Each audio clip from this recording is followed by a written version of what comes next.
Ninth aspect.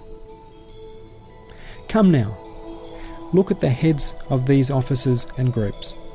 Footnote number 5. The meanings indicated in this aspect can be found in the eighth truth. For example, by heads of officers we mean the prophets and the saints. As for the telephone, it is a link and relation with Allah that goes forth from the heart and is the mirror of revelation and receptacle of inspiration. The heart is like the earpiece of that telephone. Each has a private telephone to speak personally with the king. Sometimes, too, they go directly to his presence. See what they say and unanimously report, that the monarch has prepared a most magnificent and awesome place for reward and punishment. His promises are emphatic, and his threats are most stern.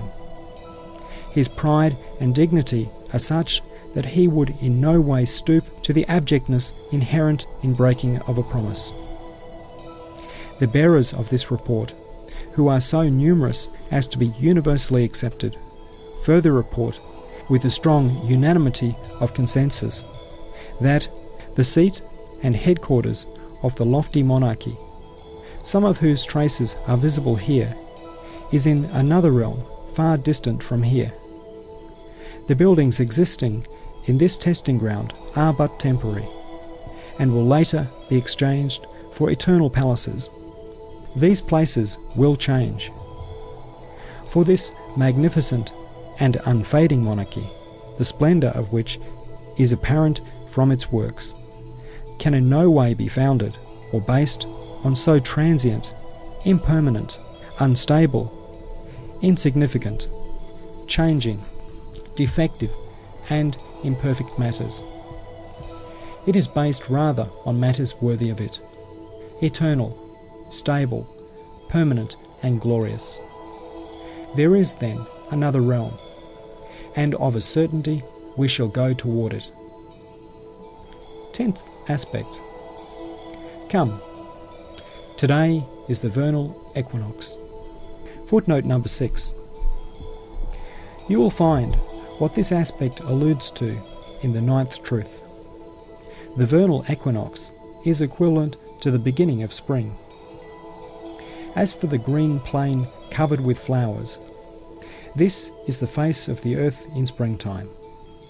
The changing scenes and spectacles are an allusion to the different groups of vernal beings, the classes of summer creation, and the sustenance for men and animals. That the all-powerful and glorious Maker, the all-wise and beauteous Creator, from the beginning of spring to the end of summer, brings forth in orderly succession, renews with utmost compassion, and dispatches uninterruptedly. Certain changes will take place, and wondrous things will occur. On this fine spring day, let us go for a walk on the green plain adorned with beautiful flowers. See, other people are also coming toward it. There must be some magic at work, for the buildings that were mere ruins have suddenly sprung up again here, and this once empty plain has become like a populous city. See, every hour it shows a different scene, just like a cinema screen, and takes on a different shape. But notice too, that among these complex, swiftly changing and multifarious scenes, perfect order exists, so that all things are put in their proper places.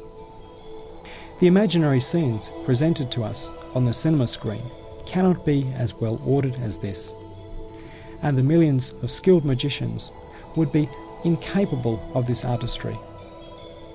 This monarch, whom we cannot see, must then have performed even greater miracles.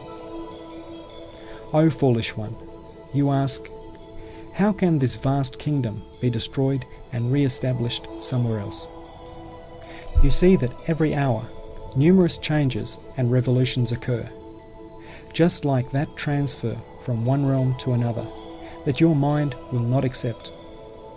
From this gathering in and scattering forth, it can be deduced that a certain purpose is concealed within these visible and swift joinings and separations, these compoundings and dissolvings. 10 years of effort would not be devoted to a joining together destined to last no longer than an hour. So these circumstances we witness cannot be ends in themselves. They are a kind of parable of something beyond themselves, an imitation of it. That exalted being brings them about in miraculous fashion, so that they take shape and then merge, and the result is preserved and recorded, in just the same way that every aspect of a manoeuvre on the battleground is written down and recorded. This implies that proceedings at some great concourse and meeting will be based on what happens here. Further, the results of all that occurs here will be permanently displayed at some supreme exposition. All the transient and fluctuating phenomena we see here will yield the fruit of eternal and immutable form. All the variations we observe in this world are then, for the sake of a supreme happiness, a lofty tribunal, for the sake of exalted aims as yet unknown to us. سبحانك لا علم لنا إلا ما علمتنا إنك أنت العليم الحكيم. Glory be unto you. We have no knowledge save that which you have taught us. Indeed, you are all-knowing, all-wise.